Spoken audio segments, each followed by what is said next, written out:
ಸಂಕಲ್ಪ ಇಟ್ಕೊಂಡು ನಾನು ಯಾವುದೇ ಸಿನಿಮಾ ಆದರೂ ಕೂಡ ಬರ್ತೀನಿ. 20 ವರ್ಷ ಆದಮೇಲೂ ತಿರ್ಗಾ ಬಂದಿದ್ದೀರಲ್ಲ ಅಂದರೆ ಎಸ್, ಬಂದಿದ್ದೀನಿ. ಯಾಕಂದರೆ ಆವಾಗಲೂ ಕೂಡ ಈ ಸಿನಿಮಾ ದೊಡ್ಡ ಹೆಸರು ಮಾಡಿತ್ತು. ದೊಡ್ಡದಾಗಿ ಒಂದು ರೀತಿ ತುಂಬ ಜನಕ್ಕೆ ಇದು ಹೊಸ ಥರದ ಸಿನಿಮಾ ಅಂತ ಅನ್ನಿಸ್ತು. ಭಾಳ ಹೊಸ ಪ್ರಯತ್ನಗಳನ್ನು ಮಾಡಿದ್ದಾರೆ ಅಂತ ಅನ್ನಿಸ್ತು. ಅದಕ್ಕೆಲ್ಲವೂ ಕಾರಣ ಮೊದಲನೇದಾಗಿ ರಮೇಶ್ ಅವ್ರನ್ನ ಹೇಳ್ತೀನಿ. ರಮೇಶ್ ಇದ್ರ ಹಿಂದೆ ತುಂಬ ಹೋಮ್ವರ್ಕ್ ಮಾಡ್ಕೊಂಡು ಬಂದಿದ್ರು. ಅಂದರೆ ಅವ್ರು ನನಗೆ ಕತೆ ಬಂದು ಹೇಳಿದಾಗ ಆತ ಬರೀ ಒಂದು ಸ್ಕ್ರಿಪ್ಟ್ ಇಟ್ಕೊಂಡು ಬಂದಿದ್ದಲ್ಲ, ಒಂದು 4-5 ಸ್ಕ್ರಿಪ್ಟ್ಗಳನ್ನು ಇಟ್ಕೊಂಡು ನನಗೆ ಈ ಥರದ ಒಂದು ಪಾತ್ರನ ಹೇಳಿದ್ರು. ಏನಾಗುತ್ತೆ ಅಂತಂದರೆ ಇದೊಂಥರ ಬಯೋಪಿಕ್ ಥರನೂ ಹೌದು. ಅಂದರೆ ಆ ಕ್ಯಾರೆಕ್ಟರ್ಗಳು ಇವತ್ತಿಗೂ ಬದುಕಿದ್ದಾರೆ, ಅವತ್ತು ಬದುಕಿದ್ರು. ಅವರನ್ನು ಕನ್ವಿನ್ಸ್ ಮಾಡೋದು ಭಾಳ ಕಷ್ಟ. ಯಾಕಂದರೆ ಅದು ನಾನೇ ಅಂತ ಅನ್ನೋಕ್ಕೆ ಮುಂಚೆ, ಯಾಕಂದರೆ ಅವರು ಸಿನಿಮಾ ನೋಡುವಾಗ ಅವರು ವಿಮರ್ಶೆ ಮಾಡ್ಕೊಳ್ತಾ ಹೋಗ್ತಾರೆ, ಇದು ಸರಿ ಇದೆಯಾ ಇದು, ಅಥವಾ ಅಂಥ ಪಾತ್ರಗಳ ಹತ್ರದಿಂದ ನೋಡಿದವರು ಕೂಡ ವಿಮರ್ಶೆ ಮಾಡ್ತಾ ಹೋಗ್ತಾರೆ, ಇವ್ರು ಸರಿಯಾಗಿ ಮಾಡಿದಾರಾ, ಇದಾಗಿದೆಯಾ ಅದಾಗಿದೆಯಾ.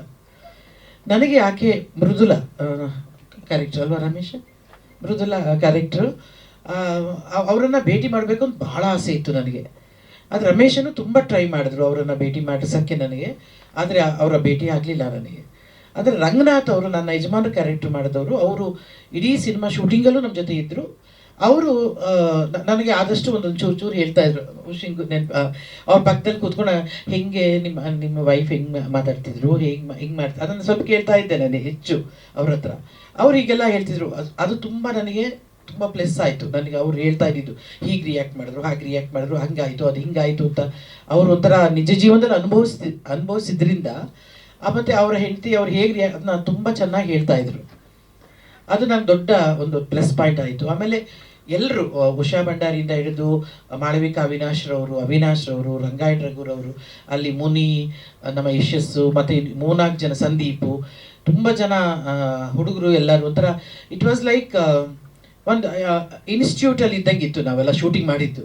ಯಾಕೆಂದರೆ Rathnavelu is one of the best technician in south India. ಅವರ ಕ್ಯಾಮ್ರಾ ವರ್ಕಲ್ಲಿ ಮತ್ತು ಅವ್ರು ಇನ್ವಾಲ್ವ್ ಆಗ್ತಾ ಇದ್ದಿದ್ದು ಕಥೆಯಲ್ಲಿ, ಮತ್ತು ನಮ್ಮ ಜೊತೆ ಎಲ್ಲ ಮಾತಾಡ್ತಾ ಇದ್ದಿದ್ದು. ಅವರು ಕೂಡ ರಮೇಶ್ನಷ್ಟೇ ಎಷ್ಟು ಶ್ರಮ ತಗೊಂಡಿದ್ರು, ಅವರು ಕೂಡ ಅಷ್ಟೇ ಶ್ರಮದಲ್ಲಿ ಕೂಡ ಅವರು ಇನ್ವಾಲ್ವ್ ಆಗ್ತಾ ಇದ್ದಿದ್ದು. ಅದಕ್ಕಿಂತ ಆ ಚಿತ್ರಕ್ಕೆ ಸ್ಪೀಡ್ ಕೊಟ್ಟಿದ್ದು ಎಡಿಟರ್ ಅಂಥೋಣಿ ಕೂಡ is one of the best and national award winner editor ಅವರು. ಮತ್ತು ತುಂಬ ಜನ ಅದಕ್ಕೆ ಸಪೋರ್ಟ್ ಆಗಿದ್ದಿದ್ದು. ಅಫ್ಕೋರ್ಸ್ ಪ್ರೊಡ್ಯೂಸರ್ಗೆ ಹೇಳಿಲ್ಲ ಅಂತಂದರೆ ಈ ಸಿನಿಮಾ ಆಗ್ತಾನೇ ಇರಲಿಲ್ಲ.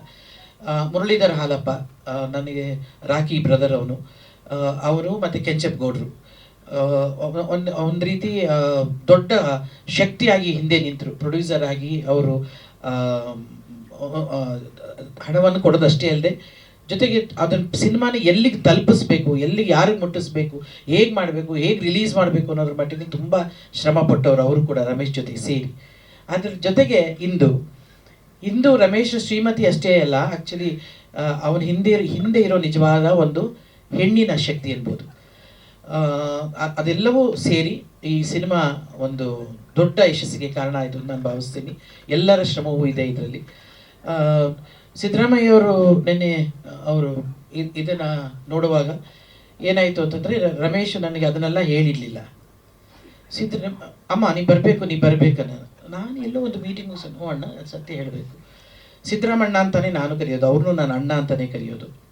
ಯಾಕಂದರೆ ಅದೇ ರೀತಿ ಅವರು ನಡ್ಕೊಂಡಿರೋದು. ಯಾಕಂದರೆ ಚೀಫ್ ಮಿನಿಸ್ಟರ್ ಆದಾಗ ನಾನು ಮೊದಲನೇ ಬಾರಿ, ಅದು ಲಾಸ್ಟ್ ಟೈಮ್ ಚೀಫ್ ಮಿನಿಸ್ಟರ್ ಆದಾಗ ನಾನು ಅವ್ರ ಜೊತೆ ಕೆಲಸ ಮಾಡಿದ್ದೀನಿ MLC ಆಗಿ.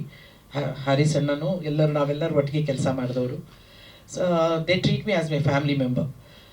ಸೊ ಏನಕ್ಕೆ ಬರಬೇಕು, ನಾನು ಯಾಕೆ ಶಕ್ತಿ ಸೋದಕ್ಕೆ ಬರಬೇಕು ಇಲ್ಲ, ನೀನು ಬರಬೇಕಮ್ಮ ಅಂತ. ಇವನು ಎಂಥ ಬುದ್ಧಿವಂತ ಅಂದರೆ ರಮೇಶ, ಅವ್ನು ಮಾಡಿದ್ರಷ್ಟೇ ಅಲ್ಲದೆ ವಾಸಣ್ಣ, ಜೊತೆಗೆ ಅವರು PA ಕೈಲೆಲ್ಲ ಫೋನ್ ಮಾಡಿಸ್ಬಿಟ್ಟ.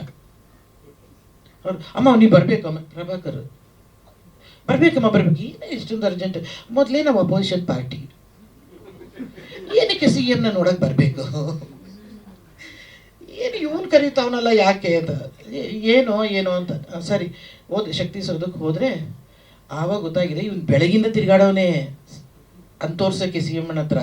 ನನ್ನ ಟೈಮಿಲ್ಲ ಅವಾಗ ಯಾಯೋ ಅಂತ ಅಂದವ್ರು ಅವರು. ಅದನ್ನೆಲ್ಲ ಹೇಳಿಲ್ಲ ಕಳ್ಳ ಇವನು ನನಗೆ. ಇದನ್ನು ಅಲ್ಲಿ ಹೋದ್ಮೇಲೆ ಹೇಳ್ದ, ಇದನ್ನು CM ಅವ್ರ ಹತ್ರ ಒಂದು ತೋರಿಸ್ಬೇಕಮ್ಮ, ತೋರಿಸು, ಅದಕ್ಕೆ ನಾನು ಯಾಕೋ, ಇಲ್ಲ ಕಣಮ್ಮ ನೀನು ಬರಬೇಕು. ಸರಿ, ಆಮೇಲೆ ಗೊತ್ತಾಯ್ತು ಇವ್ನು ಬೈಸ್ಕೊಂಡಿರೋದು ಹೇಳಿಲ್ಲ. ಸರಿ, ನಾವು ಅವ್ರ ಇದರಲ್ಲಿ ಕಚೇರಿ ಒಳಗೆ ಮೀಟಿಂಗ್ ಹಾಲಲ್ಲಿ ಎಂಟ್ರ್ ಆಗ್ತೀವಿ. ಎಂಟ್ರ್ ಆಗಿದ ತಕ್ಷಣ ಏಯ್ ನಿನಗೆ ಹೇಳಿದ್ದಲ್ಲ ಬರಬೇಡ, ನಾನು ಹಿಂದೆ ನಾನು ನೋಡಲ್ಲ ಅಂತ, ಹಿಂದೆ ನಾನು ಬರ್ತಾ ಇದ್ದೀನಲ್ಲ, ಏನಮ್ಮ BJP ಅಂದರು.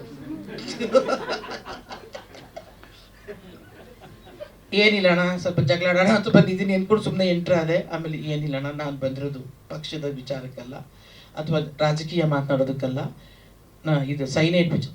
ಸೈನೈಡ್ಗೂ ನಿನಗೂ ಏನು ಸಂಬಂಧ ಅಂತ. ಸೈನೈಡ್ಗೂ ನನಗೂ ಸಂಬಂಧ ಇಲ್ಲಣ್ಣ, ಆ ಪಿಕ್ಚರಲ್ಲಿ ಆ್ಯಕ್ಟ್ ಮಾಡಿದ್ದೀನಿ ನಾನು. ಸರಿ ಸರಿ ಆಯ್ತು ಆಯಿತು ಅಂದ್ಬಿಟ್ಟು ಪಾಪ ನೋಡಿ ತುಂಬ ಒಳ್ಳೆ ಮಾತನಾಡಿದ್ರು, ತುಂಬ ಸಪೋರ್ಟ್ ಮಾಡ್ತೀನಿ, ಪಿಕ್ಚರ್ ನೋಡ್ತೀನಿ ಅಂತ ಹೇಳಿದ್ರು. ಅದೊಂದು ದೊಡ್ಡ ಸಪೋರ್ಟ್ ಅನಿಸುತ್ತೆ. ಯಾವುದೋ ಒಂದು ರಾಜಕೀಯದಲ್ಲಿ ಅಷ್ಟು ಸ್ಥಾನದಲ್ಲಿರೋ ಒಬ್ಬ ವ್ಯಕ್ತಿ ಒಂದು ಸಿನಿಮಾ ನೋಡಲಿಕ್ಕೆ ಸಮಯ ಕೊಡ್ತೀನಿ ಅನ್ನೋದು ಕೂಡ ತುಂಬ ಇದು. ನಾನು ಅದನ್ನೇ ಹೇಳಿದೆ, ನೋಡಪ್ಪ ಪಕ್ಷಾತೀತವಾಗಿ ಎಲ್ಲರನ್ನೂ ಕರಿಯಪ್ಪ, ಪಿಕ್ಚರ್ ಅಂದರೆ ಪಿಕ್ಚರ್, ಅದಕ್ಕೆ ಪಕ್ಷ ಇಲ್ಲ, ರಾಜಕೀಯ ಇಲ್ಲ ಅಂತ ಹೇಳಿದೆ. ಬಟ್ ಈಗ ಸಾಂದರ್ಭಿಕವಾಗಿ ಹೇಗಾಗಿದೆ ಅಂತ ಹೇಳಿದ್ರೆ, ಇವತ್ತು ನಮ್ಮ ಏನು ಮಾಡಿದ್ದೀವಿ, ಒಂದು ದೊಡ್ಡ ಶಕ್ತಿಯನ್ನು ತೋರಿಸಿದ್ದೀವಿ. ಅದು ನಿಜವಾಗ್ಲೂ ಇಡೀ ಭಾರತೀಯರಿಗೆ ಹೆಮ್ಮೆ ಪಡುವಂಥ ದಿನ ಇವತ್ತು. ಯಾಕೆಂತಂದರೆ ಇವತ್ತು ದಿನ ನಾವು ಎಲ್ಲರಿಗೂ ಅಲ್ಲಿ ಸೇನೆಯಲ್ಲಿ ಕೆಲಸ ಮಾಡುವ ಪ್ರತಿಯೊಬ್ಬ ಯೋಧನಿಗೂ ದೊಡ್ಡ ಸಲ್ಯೂಟ್ ಮಾಡುವಂಥ ದಿನ ಇವತ್ತು. ಅಂತಹ ದಿನದಲ್ಲಿ ಮತ್ತೊಮ್ಮೆ ಈ ಭಯೋತ್ಪಾದನೆ, ಆ ಟೆರರಿಸಮು ಹೇಗೆ ನಶಿಸಿ ಹೋಗಬೇಕು, ಹೇಗೆ ಅದು ಅಳಿಸಿ ಹೋಗಬೇಕು ಅನ್ನೋ ನಿಟ್ಟಿನಲ್ಲಿ ಈ ಸಿನಿಮಾ ಮತ್ತೆ ರಿಲೀಸ್ ಆಗ್ತಿರೋದು ಎಷ್ಟೊಂದು ಪ್ರಸ್ತುತ ಅಂತ ಈಗ ಅನ್ನಿಸ್ತಿದೆ ರಮೇಶ್. ನಿಜವಾಗ್ಲೂ ಒಂದು ರೀತಿ ಈ ಸಿನಿಮಾ ಈಗಲೂ ನೋಡಿದ್ರೆ ಅದೊಂದು ಇವಾಗ ಹಳೆ ಸಿನಿಮಾ ಅಂತ ಅನ್ಸಕ್ಕೆ ಸಾಧ್ಯನೇ ಇಲ್ಲ. ನೀವು ನೋಡಿದ್ರೆ ಗೊತ್ತಾಗುತ್ತೆ. ಒಂಥರ every time you feel that it is fresh cinema. ಒಂದು ಪ್ರತಿಸತಿ ನೋಡಿದಾಗಲೂ ಏನೋ ಒಂದು ಇದು ನೋಡಿದೆ ಅಂತ. ನನಗೆ ಭಾಳ ಅಭಿಮಾನದಿಂದ ಮಾತಾಡಿದ್ರು Usha herself is A good actress. ನಾನು ಯಾವಾಗಲೂ ಆಕೆನ ತುಂಬ ಅಭಿಮಾನಿಸ್ತಿದ್ದೆ. ಆಕೆ ಗೊತ್ತದು, ಆಕೆ ಭಾಷೆಯನ್ನು, ಆಕೆಯನ್ನು ನಡ್ಕೊಳ್ಳೋ ರೀತಿಯನ್ನು. ಅಂದರೆ ಆಕೆ ತಾನೇ ಒಂದು ಆ್ಯಕ್ಟಿಂಗ್ ಸ್ಕೂಲು ಇದು ಎಲ್ಲವನ್ನೂ ನಡೆಸ್ತಾ ಇರುವಂಥ ಒಬ್ಬ ಪ್ರಾಧ್ಯಾಪಕಿ ಆಕೆ ಇನ್ನೊಬ್ಬರ ಕಲಾವಿದನ ಹೊಗಳೋದು ತುಂಬ ಥ್ಯಾಂಕ್ಸ್. ಆಕೆ ಟೀಚರ್ ಆಗಿ ಮತ್ತು ಸ್ಟೂಡೆಂಟ್ ಆಗಿ ತುಂಬ ಥ್ಯಾಂಕ್ಸ್. ನನಗೆ ಗೊತ್ತಿರಲಿಲ್ಲ ಇದೆಲ್ಲ ಡಿಸ್ಕಷನ್ ಆಗಿದೆ. ಟೆರರಿಸ್ಟ್ ಮಧ್ಯದಲ್ಲಿ ಅವಾರ್ಡ್ ಇವ್ರಿಗೆ ಹೋಗುತ್ತಾ, ಅವಾರ್ಡ್ ಅವ್ರಿಗೆ ಹೋಗುತ್ತಾ ಅಂತ ಅಲ್ಲ. ನೋಡಿ ಇದನ್ನು ಈಗ ಹೇಳ್ತೀಯಲ್ಲ ಪಕ್ಕದಲ್ಲಿ ಕೂತ್ಕೊಂಡು, ನಮ್ಗೆ ಗೊತ್ತಿರಲಿಲ್ಲ ಅದು.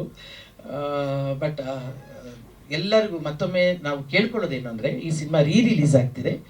ಈ ಸಿನಿಮಾವನ್ನು ನಾವೆಲ್ಲರೂ ಮಾಧ್ಯಮದವರು, ನಾವೆಲ್ಲ ಸ್ನೇಹಿತರು ಆ ಸಿನಿಮಾವನ್ನು ಇನ್ನಷ್ಟು ಜನರಿಗೆ ತಲುಪಿಸುವಂಥ ಮಟ್ಟಿಗೆ, ಆ ಸಿನಿಮಾ ಮತ್ತೆ ದೊಡ್ಡ ಯಶಸ್ಸು ಕಾಣೋದ್ರ ಮಟ್ಟಿಗೆ, ಮತ್ತೆ ಟೆರರಿಸಮ್ ಅಳಿಸಿ ಹೋಗಬೇಕು, ಆ ಭಯೋತ್ಪಾದಕರು ನಾಶ ಆಗಬೇಕು. ಭಯೋತ್ಪಾದಕರ ಇರುವ ಮನಸ್ಸು ಅಂದರೆ ಶತ್ರು ನಾಶ ಆಗಿದ್ರೆ ಶತ್ರುತ್ವ ನಾಶ ಆಗಬೇಕು ಅಂತೇಳಿ ನಮ್ಮಲ್ಲಿ ಹಿಂದೂಗಳೇ, ನಮ್ಮ ಸಂಸ್ಕೃತಿಯಲ್ಲಿ ಬಂದಿರುವಂಥ ಅಥವಾ ನಮ್ಮ ಸಂಸ್ಕಾರ ಅದು.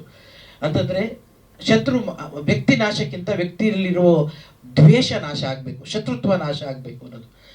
ಆ ನಿಟ್ಟಿನಲ್ಲಿ ಭಯೋತ್ಪಾದನೆ ಸಂಪೂರ್ಣವಾಗಿ ನಾಶ ಆಗಲಿ ಅಂತ ಹೇಳ್ತಾ, ಈ ಸಿನಿಮಾ ಮತ್ತೆ ದೊಡ್ಡ ಯಶಸ್ಸಾಗಲಿ. ರಮೇಶ್, ಮತ್ತೊಮ್ಮೆ ಹಲವಾರು ಜನ ನಿನಗೆ ಪತ್ರ ಬರೆಯುವಂಥದ್ದಾಗಲಿ, ಅಣ್ಣ ನೀವು ಮತ್ತೆ ಓದುವಂಥದ್ದಾಗಲಿ. ಇನ್ನೊಂದು 20 ವರ್ಷ ಆದ್ಮೇಲೆ ರಿಲೀಸ್ ಮತ್ತೆ ಆದರೂ ಆಗ್ಬೋದು. ಆ ಥರದ್ದು ಯಾರಿಗೂ ಗೊತ್ತು. ಆ ಥರದೊಂದು ಪ್ರೀಕ್ವೆಲ್ ಮಾಡ್ತಿದ್ದಾರೆ, ಅದು ಕೂಡ ಆಲ್ ದಿ ಬೆಸ್ಟ್ ಅಂತ ಹೇಳಿ.